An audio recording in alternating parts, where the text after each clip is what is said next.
Okay, now it decided to start. Okay. Hey guys, I decided to do a voiceover for this speed paint because I wanted to tell a bit more of Brightstar's story, and I'll do a few more of these. This takes place when Brightstar is an apprentice. This is the first really interesting thing to happen to Brightstar, who is Bright Paw right now, and this is her moonstone trip, her apprentice moonstone trip. So, a little bit of background. Bright Paw, at this point, has been in the clan for, I think it's 3 moons, and Fern Clan has been chased out of their clan, out of their territory, and are now living on a farm at the edge of their territory where Bright Paw lived when she was a 2-leg. Yeah, it's a long story. But yeah, Bright Paw was once a 2-leg. So I'm gonna read this. I'm gonna start at the chapter before, where I set up the Moonstone trip, and this is I'll be reading from chapter 6 and chapter 7 of The Brightest Light, which is always linked down below in the description.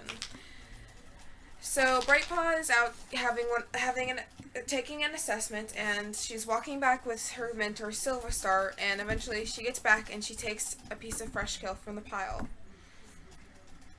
And she goes, and this is it. Brightpaw made her way to the fresh kill pile and selected a pigeon.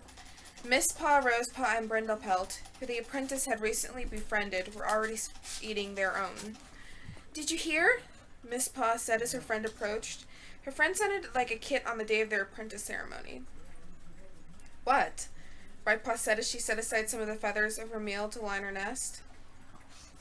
"You, me, and Mistpaw are going to the Moonstone," Rosepaw said, her green eyes bright. "You are one step closer to being warriors that Fern Clan can be proud of," Brindlepelt said. Brightpaw could not sleep. How could she when her mind would not leave her alone?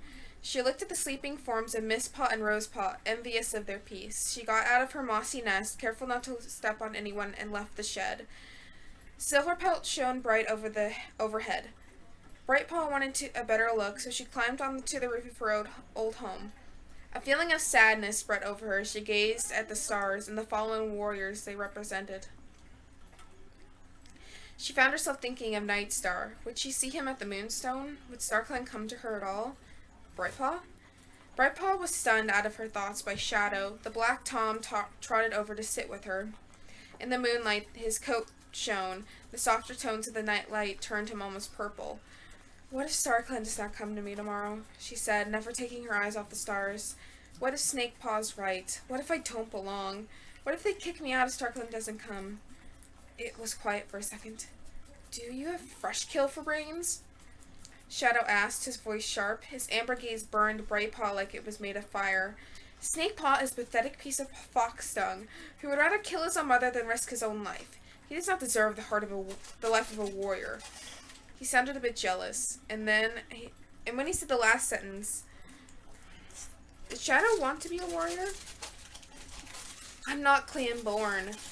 Who says I'll ever be a warrior?" Brightpaw said. "Who cares?" a voice said. The cats turned to see Brindlepelt. You should be sleeping. The Moonstone is a long journey. You will need your rest." The next morning, the 3 apprentices woke to find traveling herbs that had been left for the 3 of them. Brightpaw lapped up the herbs and gagged at the bitter flavor. Her friends had a similar look of disgust plastered on their faces.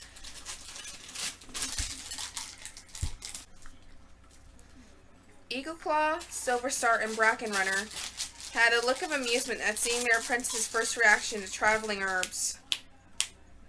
"Now remember to take what StarClan shows you and keep it with you. StarClan will give you insight, but it's up to you 3 to walk the path to make it there. You 3 are almost warriors, and we expect you to act like it," Silverstar said, his good green eyes shone with pride.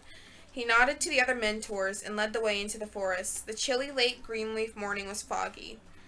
Dew clung to plants, and there was no sign of prey either, which was good since there was no time for hunting, hence why they were given herbs. As they traveled farther, Brightpaw thought her paws would fall off. The ground turned boggy, and they neared a lake with a gigantic waterfall, and if a cat fell down, there would be little chance of survival. "Where's the Moonstone?" Mrs. Paw said, glancing to the rising moon, and then back to the waterfall. Silver Star smirked and approached the waterfall and disappeared behind it. The apprentices followed, and they found themselves in a large cavern. There was a dull white rock in the center. Shafts of moonlight hit the stone and it came to life, shining like the moon itself. The cats walked forward and touched their noses to the stone. Brightpaw felt like she was made of ice as cold spread throughout her body, and then she felt sleep take over her, like she had not slept in a moon. What Brightpaw saw struck fear into the young cat. Shadow lay in the middle of StarClan's camp.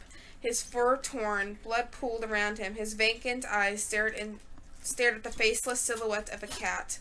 "Beware the serpent in the heart of your own camp," the voice rang out. Then the vision changed. She saw herself on top of one tree. "Like fire, your light will blaze to block the darkness, but beware, even the strongest fire can be smothered. Beware the rocks that'll put out your light," the voice said, and the vision changed once again. She saw 3 kits, a black tom, a white she-cat, and a blue-gray she-cat. The cats faded away and left the tom. Brightpaw watched as he grew, his face looking more full of hate as he gained a notch in one ear and the other was almost completely torn off. He also had 2 scars on his shoulder. As the vision ended, Brightpaw expected the voice to come back to explain what she had just saw. But instead, she woke up in the cavern that held the moonstone. I hope you guys enjoyed that. I hope to do more of these, and sorry if I stuttered. I stutter when I read, so that's another reason why I'm trying to do these. And I'm sorry for Charlie chewing on paper in the background. I'm sure you could hear that. Actually, it was plastic, but I was snapping my fingers to get her to stop. So I hope you guys enjoyed. May StarClan light your path. Charlie, Tinky! These dogs are causing me to become even more of a cat person.